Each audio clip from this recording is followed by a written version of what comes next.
Our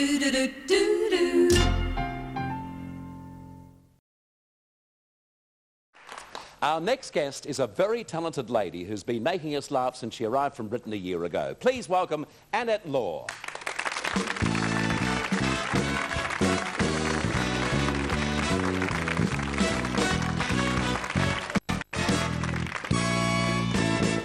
The last time we had a chat, the one thing I didn't point out, of course, I mean, coming to Australia wasn't your first experience of being an immigrant, was it? No, I've actually worked in America before I came to Australia. When I was a student at university, I went over there on like a work exchange program and had great fun keeping the Americans entertained with my ladies from Dallas. I used to like springing impressions of them. I'd suddenly pretend I was Sue Ellen. Yeah. You know, and say things like, JR, you drove me to drink and you'll drive me to my grave. Bert, he had the car out in 2 minutes. And then, as Pam Ewing, she just used to say things like, I told a Dallas cowboy that I was a Ewan. You know, he threw a lasso around my neck and began to shear me. And Miss Ellie, well, I never had much to say in the series. I was too busy trying to follow the plot. Lovely line. Did you work with Americans? Yes, I did. They used to come up to me, and because I was English, Americans love English accents, and they'd just come up to you and go, Oh, sweetie, are you English? Oh, I love that accent. Did you ever meet Princess Di? So I used to say, oh, yeah, I went to school with her, you know. They'd believe you. Actually, Di is an easy impression to do because all you have to do is pretend that you've got a broken neck. Sure.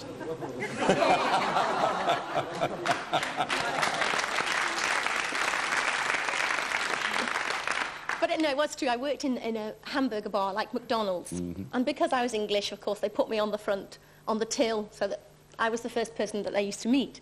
And I'll never forget this funny story. A lady came into the store one day, and she was about 30 stone, but she was absolutely this big.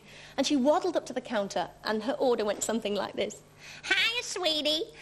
Let me take, I'm so hungry, what shall I have? Let me take a double trouble waffle with cheese, a bacon deluxe cheeseburger, a fish fillet, some chicken nuggets, a large order of fries, some onion rings, a chocolate shake. I'm forgetting one thing here. Oh, yeah, and a Diet Pepsi. It was a true story. Is that a true story? That's lovely. Whereabouts did you live in America? I lived in Hyannisport in Cape Cod, Massachusetts, where the Kennedys' holiday home is. All right. Interesting people there? Oh, yes. I actually lived in, to sound very glamorous, but when I was over there saving all the pennies, I lived in a house with 10 Irish students, and that was a comedy routine in itself. One of the guys was called Ray, and he was from Cork. And this is a true story. He had a job his uncle was some bigwig at the airport, and he got him a job cleaning light aircraft, these sort of little two-seater planes. And he used to drink very heavily, Ray. Every night he'd come in from work and have his bottle of whiskey or whatever. And one night I came home and he was like this, sat in a chair shaking, drinking his drink. And I said, Ray, are you all right? And he said, no, I got fired tonight. And I said, what did you do, Ray? And he said, I crashed a plane. I said, you're joking. How come? Well, I had to clean a plane, and I had to move it from A to B, like. And I knew the wingspan of the plane was about 14 foot wide, and the space was about 12 foot wide, but I thought I might be able to squeeze it through.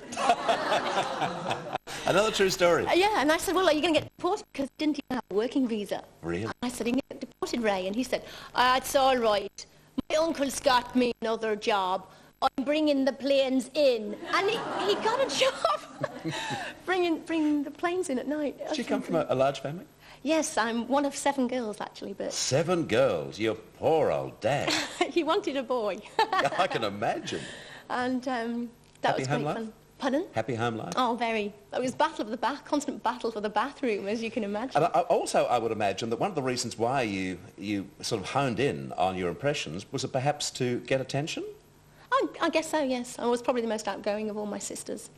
My mother used to have to take me everywhere because if she left me at home, I'd always I would always be in trouble, and it was always, Annette's done it, you know.